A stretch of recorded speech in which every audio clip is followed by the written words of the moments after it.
Of course, you know, President Trump, his critics on the left and abroad, well, they're not happy with the way he's displaying his leadership in the face of these international crises. So let's bring back David Tafari and Rebecca Grant to discuss this. Rebecca, Moab, the retaliatory Tomahawk strikes in Syria.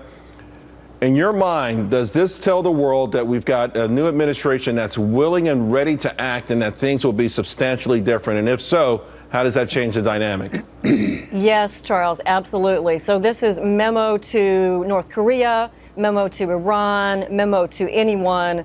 With our allies, U.S. air power can do things to your target set that you never even thought of. So whether it's the very light, precise Tomahawk strike or the Moab, we have the ability to take out targets, and we're ready to use it. You know, David, to that point, there's no way ISIS could have modeled for this bomb yesterday. But we've had it in our arsenal for a long time. Why was the previous administration reluctant to use it?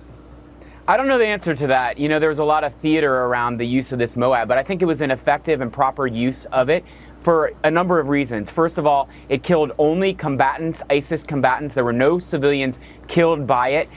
It was used in a way to take out tunnels, places that would have been very difficult, as Captain Nash said, to send in U.S. troops to attack. And it had a great result in terms of killing a lot of ISIS fighters. So it was properly used. I don't know how many other times there were examples like that in Afghanistan where we could have used it. Probably there were, and maybe we'll use it again now. But in Afghanistan, the much more important question is, what are we going to do next? Afghanistan is in a quagmire. We have about 8,500 U.S. troops on the ground. Maybe we're going to increase the number of troops. I think that would be proper. But we also have to really focus on the training effort for the Afghan National Army. That has not gone so well. Right. So whereas, you know, Trump has done, you know, a huge strike and there's a lot of press around it. But the more important questions are, what is the plan for pacifying Afghanistan, for defeating the Taliban and ISIS, and for strengthening the Afghan National Army so that they can do the security and they can do this battle? That's the question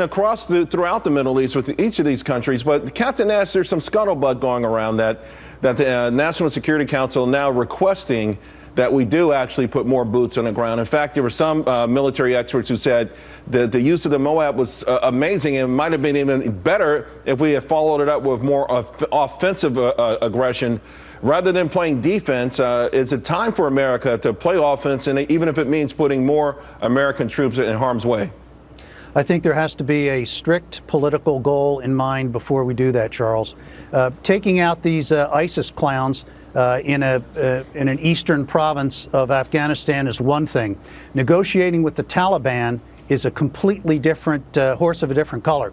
So what's going to happen in the end, and nobody wants to hear this, but in the end, it's going to be the Afghan national government as we know it now and the Taliban coming to some kind of an agreement on the future governance of that country. And if not, it's going to be a perpetual state of war. Rebecca, it seems like each of these countries in questions are going to have to be some form of strange bedfellows if we're ever going to get out of there. That could be, but let's remember, we are on the offensive in Afghanistan. We flew 203 strike close air support sorties there just in March of 2017. We do have a very strong coalition of about 40 nations or more there, so we're going to keep working that problem. And Mattis, remember, Mattis on the ground in Afghanistan years ago, he really knows that territory, so he will be thinking about the strategy for what happens next. But with all due respect, Rebecca, can we do this with air power alone? No one's doing this with air power alone. So the Moab strike, that's a combination of air power, special operations forces, our Afghan allies are in there too. So it's a combined effort, but air power gives us that persistent surveillance to develop that target, and no ground troop there is ever without air power. It's always overhead and on call. And that's a very important strategic edge. And probably the best edge of them all is that there's the decisive decision making out of this White House, and it's got everyone on notice.